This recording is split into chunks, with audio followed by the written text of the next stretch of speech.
Hello everyone, we are Group1 New Bee, and here are our group members. With the ongoing evolution of video games, they are becoming increasingly significant in influencing cultural narratives and promoting interactions among various societies.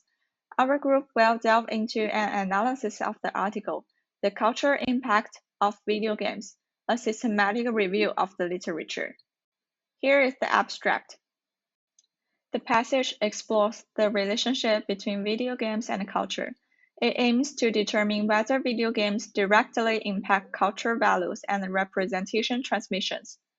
The researchers examine technological advancement in cultural dissemination and highlight the characteristics of video games in influencing cultural exchange.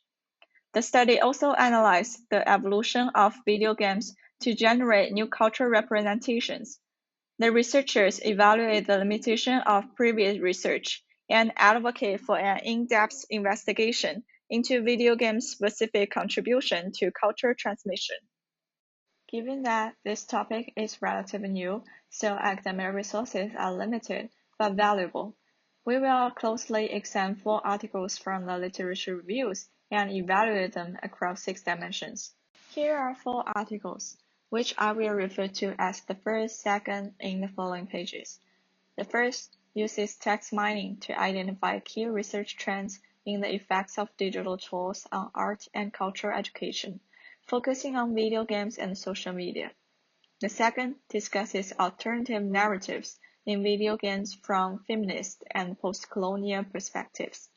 The third examines the political and cultural aspects of video game production. The fourth reviews 62 studies on video games' intercultural impact, suggesting they enhance cultural knowledge and self-awareness.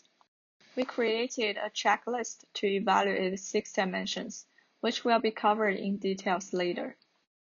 Articles offer diverse perspectives on video games and culture, but don't directly engage with one another. On authorship, reviews show various styles. Citation comes from Google Scholar indicate credibility. The first and third cited 31 and 26 times respectively, with multiple authors providing broader expertise.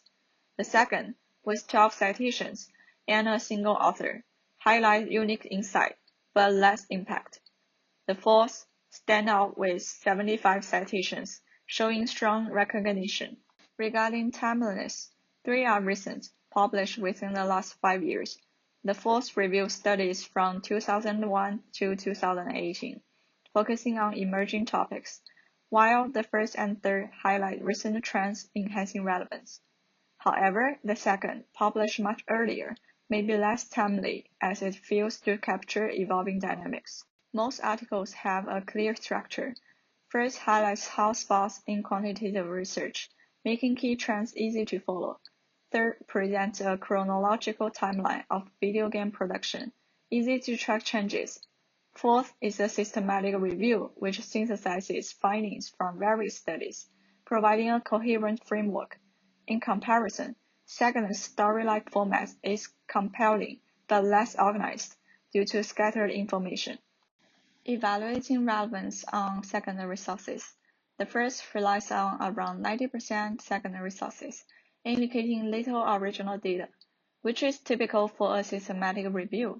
This can lead to insufficient innovation and independence. The first uses about 30% and includes significant primary data, achieving a better balance, making it more valuable for research. We ranked articles based on clarity, coherence, and relevance. The fourth is a well-structured systematic review that connects video games to cultural dynamics. The second provides a coherent analysis of cultural resistance through video games, while the third offers a clear examination of socio-political aspects. The first has a clear narrative, but lacks direct exploration of video games, slightly weakening its cohesion. In the following parts, we'll be discussing how the authors align their method with their research questions and rationale. It's an essential aspect to ensure that the findings are both valid and relevant. Let's start by understanding how their research questions were framed. The others developed 12 research questions categorized by 4 dimensions: documentation, methodology, video games aspects, and the cultural context. This question provided a clear roadmap for study. To investigate these dimensions, they employed a systematic literature review approach, which followed the PRISMA 2020 guidelines. It served as a guiding framework to ensure the system review process was well structured. It allowed the authors to clearly identify, select, and appraise the study. This rigorous method ensured that the research is both comprehensive and trustworthy. With Prisma supporting the review, the authors moved on to decide where they would source their data from. A detailed data coding process was employed to categorize the selected articles by cultural themes, methodologies, and cultural dimensions in video games. This approach aligned with their methodological focus and ensures a nuanced understanding of video games' impact as artistic objects.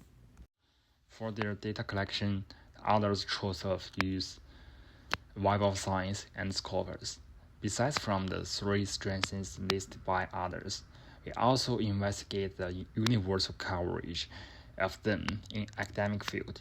These 2 databases are known for their credibility and wide-ranging academic coverage, and this choice will enable the others to pull high-quality studies relevant to their focus on video games and culture. This strategy, like others in similar research fields, ensured they could confidently support their findings. After identifying their data sources, the next critical step was selecting the right studies. The selection process was guided by the Prisma flowchart, reducing 273 initial studies to 45 through systematic inclusion and exclusion criteria.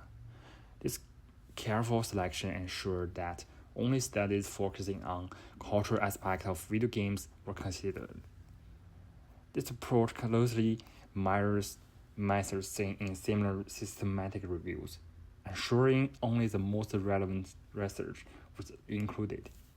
From here, the authors applied their selection criteria, which is a key element in ensuring the review's accuracy and focus. The search strategy used terms like video games, computer games, culture, and subculture, which were broad enough to encompass diverse perspectives on the cultural influence of video games, including their role in shaping identity, influencing social interaction, and impacting education.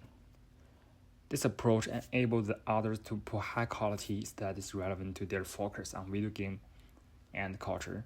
After identifying their data sources, the next critical step was selecting the right studies. The research studies examined employ a combination of quantitative and qualitative analysis, essential to understanding game's social and cultural implication.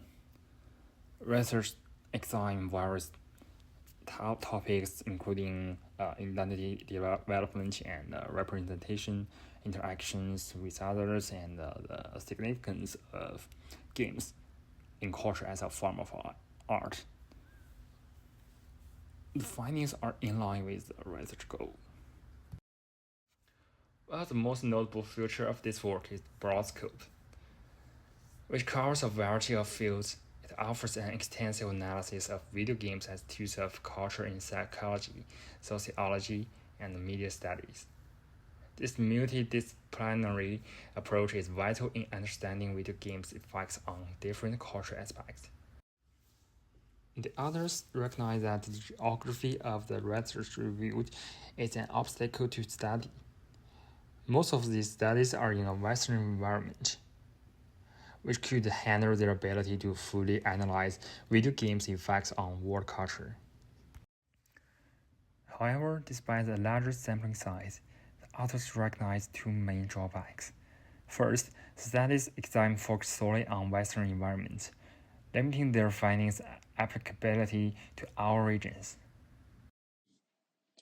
Next, let's turn our attention to how well the authors presented their findings, address the limitation of their study, and outline directions for future research. After presenting the research's main points across 4 dimensions and 12 questions, the article concludes that games have a direct impact on culture transmission. However, after summarizing the main results, the author abruptly shifts to discussing the scale of games and environmental interaction, which causes a lack of smooth transition in the logic. We recommend adding a transitional paragraph to guide readers naturally into the new topic, enhancing logical coherence.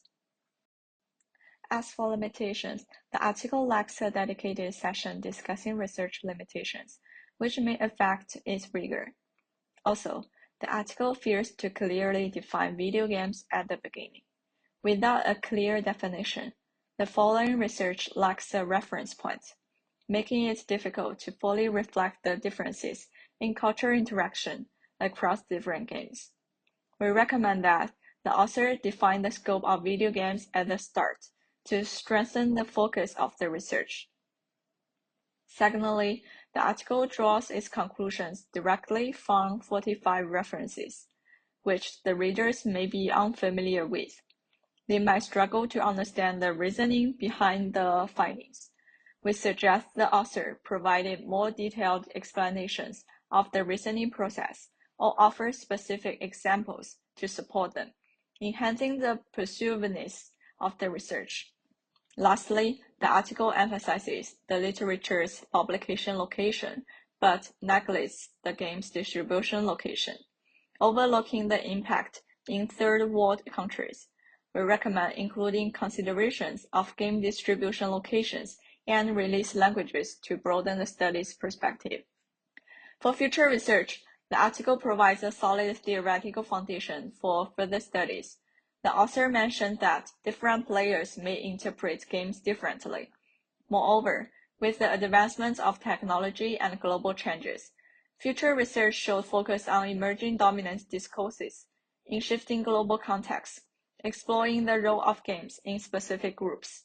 The application of new technologies such as VR and AI in game design should be examined. These directions align with current developments and provide clear guidance for future research. In conclusion, the conclusions and discussion session is well structured, and the future outlook is clearly defined. We suggest the author provide a more precise definition of research subjects and improve the narrative's transparency for better readability. Here are our references. Thanks for watching. Feel free to add comments.